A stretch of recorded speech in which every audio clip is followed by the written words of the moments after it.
The seatbelt sign blinked like an afterthought.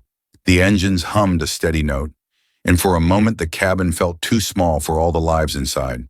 At 30,000 feet, the flight attendant smiled and the coffee steamed. But he already knew something on this plane was broken. The sky was about to teach him a lesson he thought he'd left on the ground.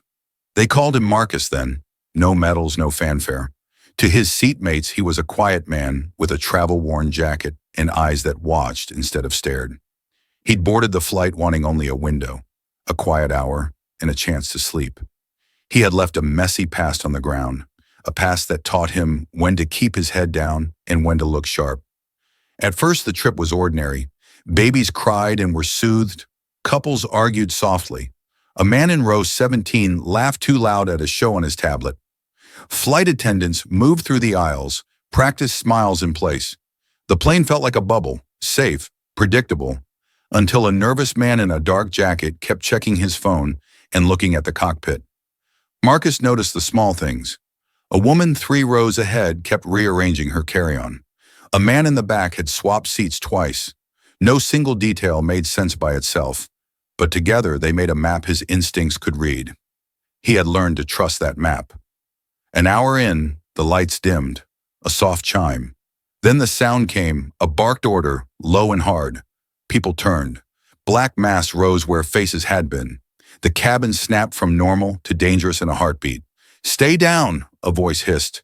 Not a demand on a screen, not an angry whisper in a bar.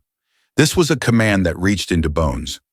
Men with clear, practiced movements moved like they had done this before. One went straight for the galley. Another slammed a heavy object against the cockpit door. Metal rang.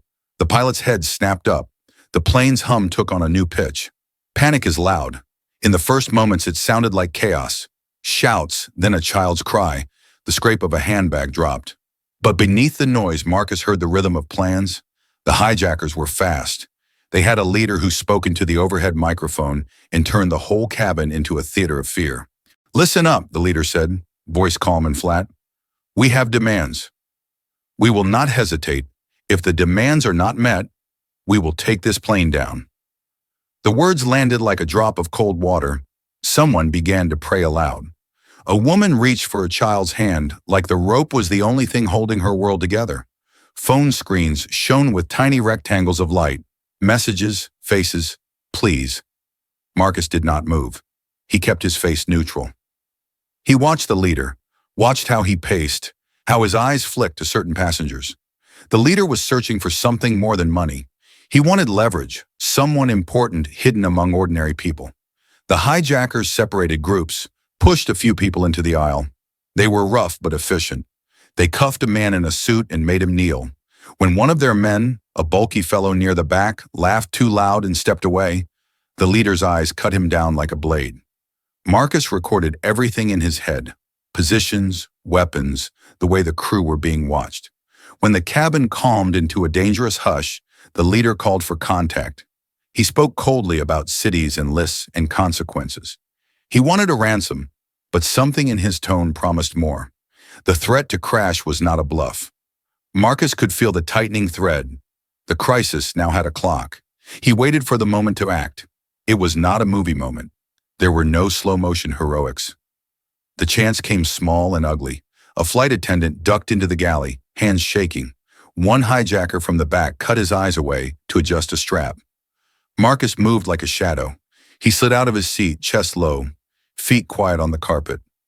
Stealth is a kind of prayer.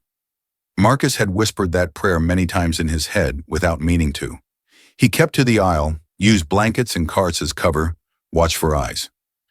He reached the galley with no one noticing and found a steel bar tucked behind the emergency equipment. It was not much, a short, blunt thing that fit the hand like a promise. His first confrontation was close. The bulky hijacker had returned to the galley faster than Marcus expected. There was no time for hesitation. Marcus struck. Not a cinematic swing, more a hard, precise shove and a crook of the arm. The man went down with a single, muffled sound. Marcus dragged him into the storage, wrapped him in a blanket, and forced a gag into his mouth. He left no signs. The plane kept its pretend calm. Then the hunt began. One of the hijackers realized a man was missing from their count. They searched fast, eyes sharp as knives. Marcus moved into the belly of the plane, the cramped spaces behind the seats, the service corridor, the small, hot bathroom. Each step felt like a beat in a race he did not want to run. He could hear the leader's voice asking questions. He could hear the panic in the rows like the flutter of trapped birds. He took down two more quietly. These were not fights of honor. They were flashes of survival. Knees to the ribs, a chokehold, a throw into open luggage. Marcus was careful. He left bodies hidden, not out of respect, but to keep the scale of fear from growing. If the passengers believed everyone was still under control, they might stay quiet. Silence was currency. A flight attendant saw what he had done only once, wide eyes meeting his as he motioned for calm. She nodded, tears at the edge of her lids, and did the hard work of pretending everything was still under control. She moved down the aisle, put a hand on a woman's shoulder, told a child a story in a soft voice. It was small, human work. It kept hysteria at bay. The leader, furious at the losses, pulled two men and forced them into the cockpit. He kept them there as a last insurance and as a show of authority. He changed course on the display and spoke to the cockpit through the door with a voice that wanted to sound like fate. Marcus knew the final fight would be there. Tight, mechanical, a place where every movement could mean the difference between falling through the sky and landing whole. He did not rush. The cockpit is a small room with instruments that glow like a church. Marcus could feel the plane's hum in his bones as he approached. He crawled through the cramped service corridor, stomach low, breath steady. Behind him, the plane felt like a different world. Some rows still quiet, others whispering threats. He reached the cockpit latch. The leader had expected bravado. He had expected fear. He had not expected one man willing to crawl into the teeth of it. The latch clicked. Marcus pushed the door a fraction and slipped through. There was no heroic pose. A man lunged at him with a gun butt. Marcus blocked, spun, and slammed the man's shoulder into the control panel. Metal clanged and warning lights began to strobe. For a second, the plane bucked as the pilots lost a beat. The leader, a hulking shadow in the small room, moved to the controls with a face like stone. The fight in the cockpit was brutal and close. There was no space for showmanship, just two bodies and three chairs and a wall of polished glass with the sky screaming on the other side. Marcus grabbed a hand and twisted. The leader struck hard. The plane thundered and rattled. Instruments flashed red. For a wild moment, the nose dipped and everyone in the cabin felt something shift inside them, as if the air itself had something to say. But Marcus had practiced tight space moves in harder places than a cockpit. He fought like someone who had learned to take hits and give them back on purpose. He used angles, leverage, the cramped room to pull the leader away from the controls. One last move, a sweep of the leg, a shoulder into the man, and the leader slammed into the floor hard. The gun skittered, clattered, and stopped under a chair. Silence came suddenly, heavy as a lid. The pilots, shaken, took the controls again. The plane steadied under hands that had fought to keep it straight. Marcus sat on the floor of the cockpit with his face burning and his breath like frost in an oven. He let out a sound that might have been a laugh or a sob. He did not look for thanks. He only wanted the noise of the engines to stay steady. Back in the cabin, people stared like they had seen a ghost step through their living room. A woman hugged her child as if she would never let go. Phones were held up, faces streaming 1,000 small miracles to the world below. The hijackers, disarmed and bound, sat in rows like men defeated by common sense. No one cheered. Not yet. The bubble had not burst into applause. It had cracked into a new kind of calm. They were all alive. When the plane touched ground hours later, the world below was not the same, but it was real. Men in uniforms met them in a bloom of lights. The passengers moved as a single fragile group out onto the tarmac. Marcus walked with them, shoulders sore, eyes tired. Someone tried to catch his name. He let it pass. Names were not the point. He had come to this flight to escape. Instead, the sky had given him a job. He thought of the small, quiet choices people make. Whether to look up when something feels wrong, whether to act when the cost is pain. Tonight, in a small metal tube high over a sleeping world, a man chose to act.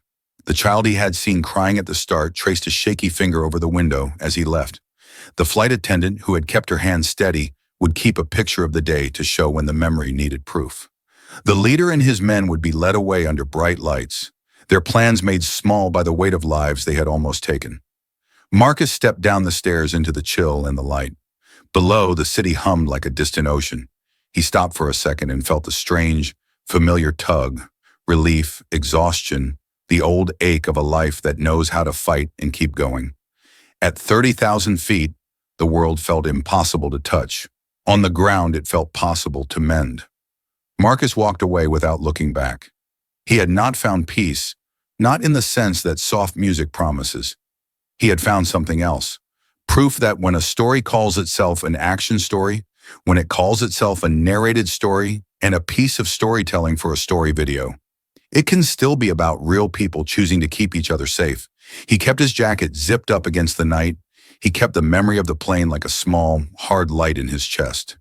The sky had tested him and let him keep his life. For now, that was enough. He thought he had left the war behind. Tonight, the war had not been about politics or orders. It was about the small decision that makes a stranger into a guardian. In the end, the flight landed. The people lived. The story ended, not with fireworks, but with people stepping out into the long, slow work of being whole again,